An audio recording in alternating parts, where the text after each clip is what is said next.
Well, the chairman of the Independent National Electoral Commission, Mahmoud Yakubu, says the 2023 general election is an election for the young people in Nigeria. Giving a breakdown of voter registration and collection of permanent voter cards at his address at Chatham House, London, Yakubu said records on the ground show that the election would be dominated by the Nigerian youth, adding that he is encouraged by the turnout of registered voters to collect their PVCs, as over 600,000 eligible voters collected their PVCs in Lagos alone within the last 1 month. He also says the commission would conduct mock accreditation nationwide to ascertain the integrity of the beavers before the mini elections begin in February. We have 93.4 million registered voters, of which 37 million, that's 39.5%, are young people, young Nigerians between the ages of 18 and 34.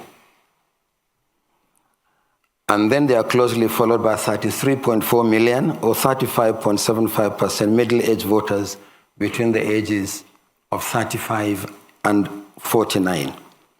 Put together, these two categories constitute 75.39% of registered voters in Nigeria. So actually the 2023 election is the election of the young people. Because they have the numbers. Even the majority of the PVCs collected actually are collected by young people. So out of the 93.4 million, 70.4 million registered voters are between the ages of 18 and 49. Already their PVCs, as I said, are available and are being collected, and the collection of the cards will end on the 29th of January. All right, we are now joined by Paul Ejime, an African Affairs analyst who was at Chatham House during the INEC chairman's presentation. Thank you so much for joining us, Paul Ejime, on Newsnight tonight. Well, I'd like to get your assessment of the INEC chairman's performance, his speech, his reassurances, and most importantly, the point that he made that this election in February, we're already in 2023, of course, is going to be an election of young Nigerians. What do you make of that point? Thank you, Ngozi, and that is one and all your viewers. Well, you heard the breakdown from the INEC chairman, Professor Yakubu, and if you also followed what happened during the continuous registration the ones that were agitated, you saw that there was a kind of movement, like and youths were leading it. I think it flows from what is happening in the country. Perhaps they are, restive. These are people who have, some of them are out of school without jobs.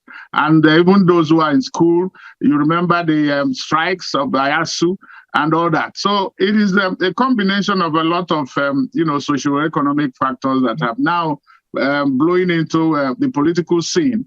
And also, Nigeria has a very young population. Let's also look into that. And there is what you call the youth bulge all over the place. So unemployment is high and so on and so forth. So that is why they appear to be the ones. And they are the stronger, the weaker ones at home can stay. But now they are coming out to say, well, listen, we want to be part of it. And remember the, not too young to run. I think it started with that. So they are not too young to run, and they're making every effort to go and register, to count, to vote, and then also make sure that their votes count. It's a good thing. And you remember they used to say that they are the leaders of tomorrow. They are saying, no, we want to, it doesn't appear as if there is anything tomorrow. Let us have it from now. And that appears to be what the youths are saying. Interesting. But do we know how significantly different this population are to what they've been in the past election cycle? I wonder if you know, but let me also ask you, because it was a former UN scribe, Kofi Annan, who said victory without legitimacy is no victory at all. And that brings me to the integrity of the elections and the confidence in the election outcomes. From what you heard from the INEC boss today, do you think we are moving closer to elections that are less disputed, that the results are widely acceptable? Sorry, can you repeat that, because there was, there was a mix-up in the, That's fine. Was coming through. Please. I can do that, yeah. Paul Ejime. I was just asking about integrity of elections, especially now Nigeria is introducing a lot of technology into the process. And I was asking if you think that we're a step closer to election outcomes that are widely acceptable. I think that is the hope and aspiration of everybody. It's not just the youth. I think everybody, even the international community, the fact that you notice that the presidential candidates are also coming to Chatham House to, discuss their policies or their programs, as it were. So this is an election that is so generated a lot of international interest. Not just because of, if anything, Nigeria has the population, 200 million estimated people, and then look at the number of registered voters, more than 90, going to 94 million. And that is, if you put all the voters in registered voters in ECOWAS region, West Africa, they are not up to that. So it is a huge event that carries with a very high expectation. And so one of which will be not just the credibility, but also whether the politicians will be able to, not just winning, but losing. In losing, will they be able to accept the result? I thought that, you mentioned the issue of having to accept, they have signed on to this peace accord to respect the result and also non-violence. I think it's critical, because if you notice what happened in the US, what is happening in Brazil, and then the body language of the political actors will also matter. It is not enough when the elections are declared.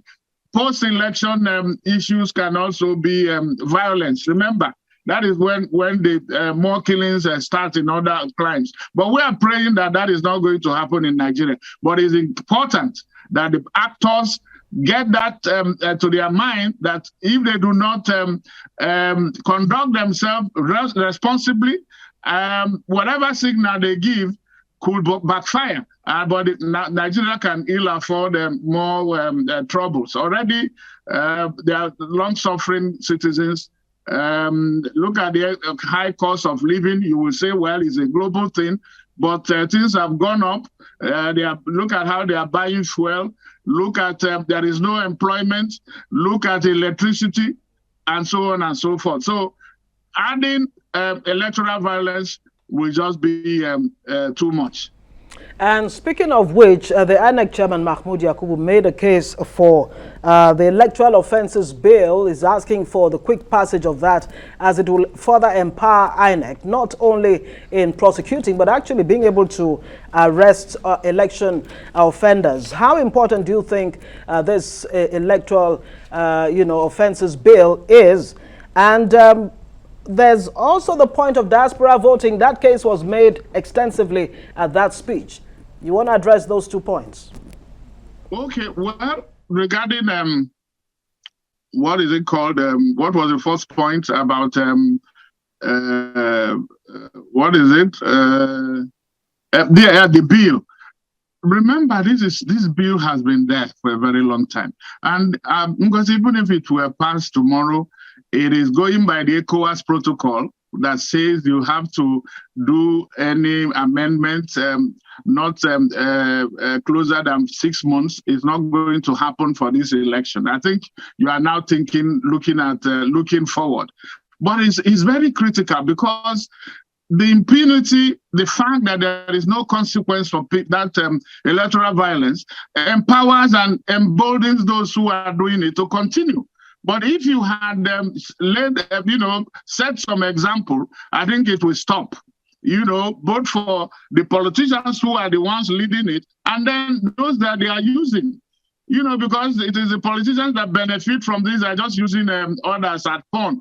So those being used should stop to know that it will end, maybe they end up in jail. And then the politicians, if there is any deterrent, that will stop it. Then the same thing for diaspora voting. He mentioned it, that they are working on it, but this is all, against future elections. Nothing is going to change between now and February and March that we have this election. These are for the future. And I like the fact that INEC is always thinking ahead. They brought this technology, beavers, and then the fact that there will be electronic transmission of results. These are all good. But also, the fact that electoral offenses remain a huge problem and cannot be addressed emboldens those who are committing those crimes to continue. Impunity and then lack of consequences, unless and until that is taken care of. Because INEC cannot do much. It cannot prosecute. It requires the police and others to do that. It cannot arrest. It doesn't have that resources. So if a law exists that can disaggregate some of these responsibilities, it will make the work of INEC a little lighter, and also create the room for a freer and incident-free, violence-free election, because when anybody who engages in violence knows the consequence. I think they will stop reward and punishment. Indeed. That seems to be what should come in. You don't take it lightly, because it can turn the whole country. It can lead to civil war, electoral violence. We've seen how it happens in so many places. Yeah. In America, in Brazil, like I mentioned, Yes. in Africa, Okay. elections are triggers and drivers of political instability. Indeed. And conflict. Indeed. And INEC alone cannot do it. Yeah. 50 facilities have been destroyed in 4 years. Paul Ejime, Africa Affairs Analyst, thank you so much for your submission on this matter.